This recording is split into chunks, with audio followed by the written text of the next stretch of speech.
আসসালামু আলাইকুম। সবাই কেমন আছেন? আশা করি ভালো আছেন। আরেকটি নতুন প্রোডাক্ট নিয়ে আপনাদের সামনে উপস্থিত হয়েছি। আর যে প্রোডাক্টটা নিয়ে আপনাদের সাথে কথা বলবো সেটি হচ্ছে একটি মাল্টি ফাংশনাল প্রোডাক্ট। এটাকে আপনারা ড্রেসিং টেবিল প্লাস আলমারি প্লাস ওয়ার্ডরোব হিসেবে ইউজ করতে পারবেন। মাল্টি ফাংশনাল বলাটা আসলে ভুল হবে না। ফার্স্ট অফ অল আমি আপনাদেরকে দেখিয়ে দিব। দেখতে পাচ্ছেন একটি হচ্ছে ড্রেসিং টেবিল, উপরে একটা হোয়াইট কালারের স্পটলাইট দেওয়া আছে।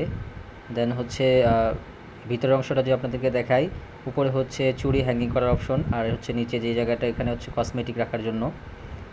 এবং অপর পাশে হচ্ছে এটা যেই নকশাটা দেখতে পাচ্ছেন, সেম একটা জিনিসই। এটা হচ্ছে ড্রেসিং টেবিল, এই পাশে হচ্ছে আপনার আলমারি।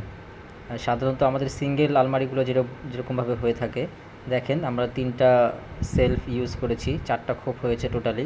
উপরের সেলটা কিন্তু আলগা করা, আপনারা চাইলে হ্যাঙ্গিং করতে পারবেন, আবার খুলেও রাখতে পারবেন। এবং দেখেন নিচে হচ্ছে এই সাইডে আপনার হচ্ছে 2টা ড্রয়ার ইউজ করেছি আমরা। ড্রয়ারের ভিতরেও দেখেন অনেকটা স্পেস আছে, অনেক কিছু রাখা যাবে, নর্মালি ওয়াইড ড্রপের মতোই। আফটার অল প্রোডাক্টটা কীরকম হয়েছে কমেন্ট করে জানাবেন।